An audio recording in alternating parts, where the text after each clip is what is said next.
Reka subire ndabaramutse kandi ndabahe kaze mwese shuti banywanyi bacu mukunda kandi mugakurikira amakuru n'ibiganiro dutambutsa kuri chaîne yanyu reno yacu ya Isange TV. Jene ibashikiza amakuru n'ibiganiro biba bigezeho kandi biba byakura amatohoza. Reka rero nkengurukire mwese mudukurikira muri mu micungararo igize igihugu cyacu cy'u Burundi, abadukurikira bari mu bihugu bibanyi ndetse n'abari mu makungu ya kuri mwese ndabahaye kaze mu makuru yacu yo kuri iyi saha. Amakuru ahambaye, amakuru abagiriwe avugwa mu mihinga itandukanye. Ndabahaye mwiriwe rero, abandi ndabahaye mwaramutse bivanye naho mherereye. Biri nitekana umunezero ntangere byo gusubira kubana namwe banywanyi bacu mukunda kandi mugakurikira amakuru n'ibiganiro tubandanya gushikiriza amakuru n'ibiganiro biba bigezeho kandi biba byakorewe amatohoza. Reka rero mbahe kaze mu makuru yacu yo kuri iyi saha, amakuru abagezeho ko muri w'ikirundi, amakuru na cyane araza agushimikira ku ngingo nkuru zikurikira. Turaza kunyarukira mu nama nshinga amateka, turabire hamwe isasa rya mbere y'inama nshinga amateka irongowe na Geras Ndabirabe, turabire hamwe ibiriko biraganirwa muri iyo nama nshinga amateka. Nimuje kandi mu minsi heze hari habaye inama yo mu nama nshinga amateka n'ubundi yariko irarabira hamwe uzorongora iyi nama nshinga amateka. Ubwo nyine byarangiye Emmanuel Geras Ndabirabe cyangwa se Daniel Geras Ndabirabe ari we yongeye gutorerwa kurongora inama nshinga amateka.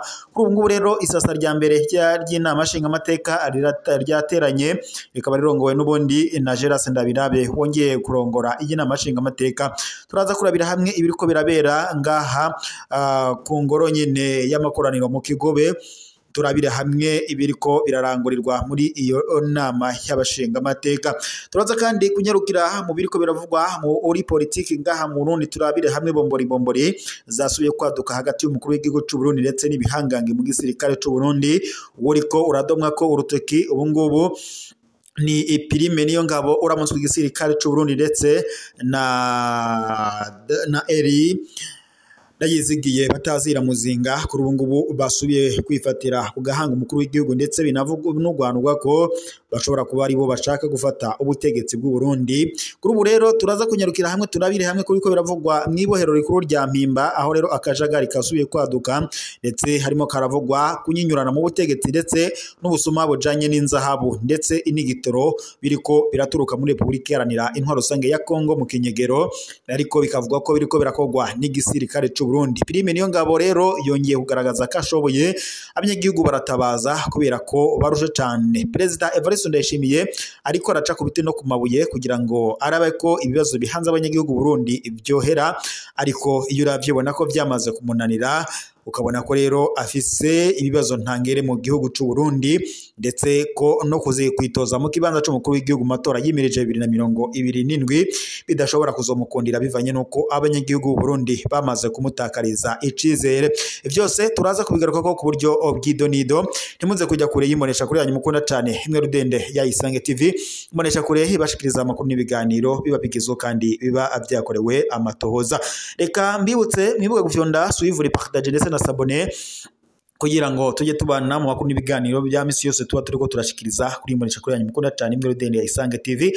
Imbonesha kuri bashikiriza amakuru n'ibiganiro biba bigizo kandi biba byakorewe amatohoza.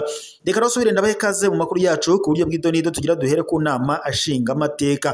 Ubu rero ibirori byo kugurura isasa risanzwe rya mbere ry'inama ashinga amateka ikaba ryatanguye kuri uyu wa mbere Nyandagaro 2025, niho haba ibirori mu ngoro y'amakoraniro mu Kigobe byo kugurura isasa risanzwe. Muri ivyo birori kandi umukuru w'inama ashinga amateka Daniel Geras Ndabirabe amenyesha ko mu kiringo c'umwaka wa 2025 kugera mu mwaka wa 2030 inama ashinga amateka igiye kubandanya itora amategeko inihweze neza uko ngo ibikorwa bya leta biriko birakorwa, ngo kandi ikaba igiye kubandanya iraba ishitwa mu ngiro ry'imigambi y'iterambere izofasha igihugu cy'u Burundi gushika kumbona kazoza y'igihugu cifashe mu mwaka wa 2040, igihugu giteye imbere mu mwaka wa 2060. Umukuru w'inama nshinga amateka ariwe Daniel Geras Ndabirabe mu byerekeye isasa risanzwe, bimwe mu byo avuga bizokwirwa hamwe ndetse harimwo integuro y'ibwirizwa ry'amasezerano yabaye hagati ya Repubulika y'u Burundi ndetse na Repubulika ya Angola mu bijanye no gukomeza imigenderanire ishingiye ku butunzi, ubushakashatsi, ubuhinga ndetse n'imico kama. Mukuru w'inama nshingamateka Daniel Geras Ndabirabe inyuma y'integuro z'amabwirizwa bazokwigira hamwe ndetse mw'isosa risanzwe, yavuze ko mu gihe cyo kwihweza izo nteguro ngo zibwirizwa abagize urwego rwa leta bazokenerwa kugira ngo baze baratanga amakuru akenewe nk'uko yabishikirije. Inyinyurana hagati y'umukuru w'igisoda Generali Prime Niyongabo ndetse n'umushikirizamanza kizigenza wa Repubulika y'u Burundi Leonard Manirakiza. Ibyabaye mw'ibohero rikuru rya Mpimba mw'ijoro ryo kuwa mbere rishira kuwa kabiri igenekerezo rya 28/29 ukwezi kw'indwi 2025 ni akataraboneka. Isaha 4 z'ijoro intwazangabo zibiri z'igisirikare c'u Burundi zarinjijwe ibohero rikuru rya Mpimba zirandikwa mu gitabo c'abanyororo nk'uko bishikirizwa nk'uko rero bishikirizwa n'amasoko yacu zishirwa ngo aho bita muri quartier Infirmerie. Isaha 6 z'ijoro General Prime Niyongabo huramutswa igisirikare c'u Burundi atategeko na rimwe ngo yisunze yarasohoye mu gasho abo bagabo ndetse akanavuga ko yabikoze atanumwe abajije. Imvo n'imvano y'ibiriko biratera akajegari mu gisirikare c'u Burundi ndetse na leta y'u Burundi harimo ibijanye n'igitoro ndetse n'inzahabu biva muri Repubulika iharanira intwaro rusange ya Kongo. Indwi zibiri imbere y'uko zino ntwazangabo zifatwa hari hafashwe umugwizatunga yitwa Juvenal Hajayandi afise societe ikomeye bita Nueva Visitabe ndetse n'uruganda Etracopa rukora amafu y'ibigori n'imyumbati. Generali Hajayandi yari yarigeze kandi gufatwa imbere yagirizwa n'umugwizatunga w'umunyarwanda yagirizwa hamwe n'umugwizatunga w'umunyarwanda Prote Dushimimana nyene Diteko nawe nyene yari afashwe mu ntango z'umwaka yagirizwa urudandazwa rw'amagendo rw'ibitoro. Uyu Prote rero Dushimimana kugeza ubu aracari mw'ibohero rikuru rya Mpimba. Ico gihe ngo cambere Juvenal Hajayandi we yarafashwe ararekurwa. Ubu naho rero Juvenal Hajayandi aherutse gufatwa habanje kuba isaka ahari ndetse uruganda arwiwe rusya ibigori. Niho kandi kubasanga hari amabido 6 y'igitoro anyegejwe kuri urwo ruganda. Ikindi kitavugwa cane ucabonetseyo ngo yoba ari inzahabu. Ivyo bitoro ngo nizo nzahabu bivuga ko byo bituruka muri Repubulika iharanira intwaro rusange ya Kongo bizanywe n'abasirikare b'u Burundi FDNB. Ni mu gihe kandi Perezida w'u Burundi Evariste Ndayishimiye nawe ariko aradomwa ko urutoke yaba yinyegeje muri urwo rudandazwa rwo mu Kinywabi, aho ndetse nawe ngo afisanye umubano n'igisirikare c'u Burundi mu kwinjiza inzahabu zivuye muri Repubulika iharanira intwaro rusange ya Kongo zinjijwa n'igisirikare c'u Burundi ngaha mu gihugu cacu c'u Burundi. Gusa hariko haribazwa impamvu Juvenal Hajayandi ngo yabikuye, hariko haribazwa aho uyu mugwizatunga yoba yarakuye ivyo bitoro ndetse n'inzahabu. Bagadoma urutoke rero bavuga ko vyoba vyaravanywe muri Repubulika iharanira intwaro rusange ya Kongo. Imigenderanire idasanzwe ya Juvenal Hajayandi ndetse n'abatwara igisoda c'u Burundi. Amasoko yacu mu gisoda aravuga imigenderanire ikomeye iri hagati ya Juvenal Hajayandi ndetse na Generali Erinda Yizigiye batazira muzinga yahora arongoye ingabo z'u Burundi ziri mu kugwana muri Repubulika iharanira intwaro rusange ya Kongo. Mu kwa gatanu guheze muzinga yagenye kuba icegera c'umukuru w'ingabo z'u Burundi zigwanira hasi, ariko akaba ari nawe abandanya gukurikirana ingwano yo muri Repubulika iharanira intwaro rusange ya Kongo. Muzinga kuri ubu asanzwe anapanze akaba akabare ko kwa Juvenal Hajayandi. Juvenal Hajayandi anafise kandi isoko rikomeye ryo kugaburira abasirikare b'u Burundi muri Republika Iharanira Intwaro Rusange ya Kongo. Imodokari z'igisirikare c'u Burundi ziva muri Kongo zije gutora kwa Juvenal Hajayandi bimwe mu bifungurwa bigenewe abasirikare b'u Burundi bari muri Republika Iharanira Intwaro Rusange ya Kongo. Amasoko yacu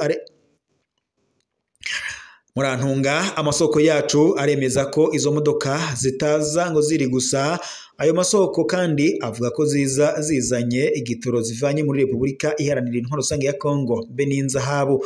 Ico tuzi kandi nuko ico gitoro kigugwa muri Republika Iharanira Intwaro Rusange ya Kongo canke coba kigugwa canke coba cibwa mu kinyegero canke se kigenewe abasirikare bari muri Republika Iharanira Intwaro Rusange ya Kongo. Amasoko yacu kandi abandanya avuga ko runo rudandazwa rw'inzahabu rurimwo abategetsi bo hejuru mu gisirikare ndetse no mu gihugu. Inzahabu ngo zoba zishorwa i Dubai. Ihagarikwa ry'intwazangabo zibiri mu gisirikare c'u Burundi. Kwa mbere uheze intwazangabo zibiri z'u Burundi zaraje zivuye muri Republika Iharanira Intwaro Rusange ya Kongo zije gutora ibipfungurwa z'abasirikare imbere yo kuza zarakebwe kuko zari zaramaze kuronka amakuru yifatwa rya Juvenal Hajayandi. Zaje zicura ko zitegerewe nabo mu butungane. Dukeka ko ari nayo mpamvu ubu imodoka yaje igaragara.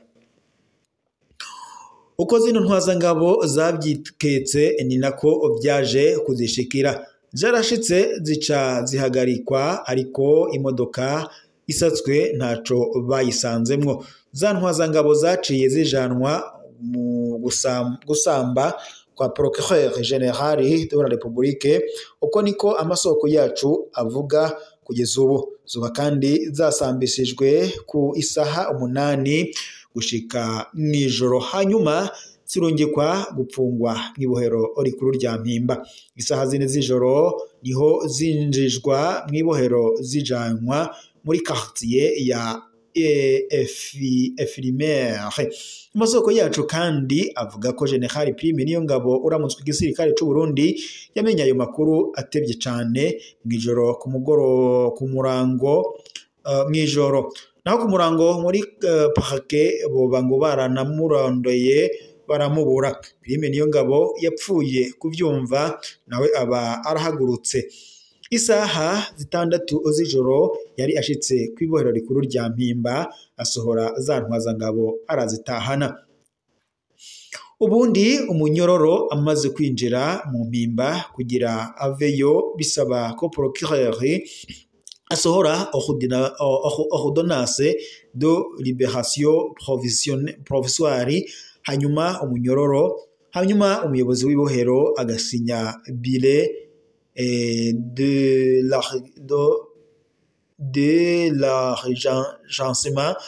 l'argencement. Ivyo navyo byose rero ngo vyoba byarakozwe muri iryo joro. Intwaro y'igikenye. Uburundi bwa Perezida Evariste Ndayishimiye amategeko ntagira ikibanza. Ni igihugu co kubugabo ni igihugu co kubugabo bwigaba aho igikenye arico kivuga. Umunwa w'inkoho ukomeye kurusha amategeko. General Prime Niyongabo yaravyerekanye icese mw'ijoro ryo kuwa mbere. Hano umuntu asigaye yibaza ico Juvenal Hajayandi apfungiwe kuko ivyo bamusanganye nyine vyo arazwi, we nta korwa ko amategeko ayahonyora uko yishakiye.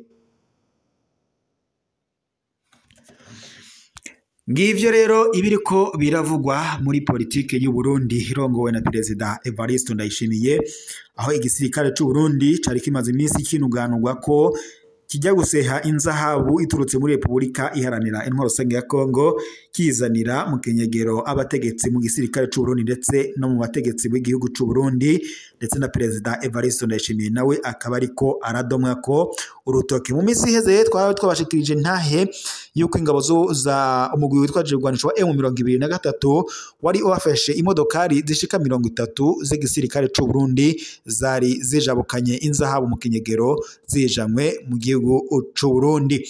Ngivyo rero iby'igisirikare c'u Burundi cajanywe muri Repubulika iharanira intwaro rusange ya Kongo ngo zije kugarukana amahoro n'umutekano zifatikanye n'igisirikare ca leta ya Kongo FARDC. Ivyo ziriko zirakorera ngaho muri Repubulika iharanira intwaro rusange ya Kongo.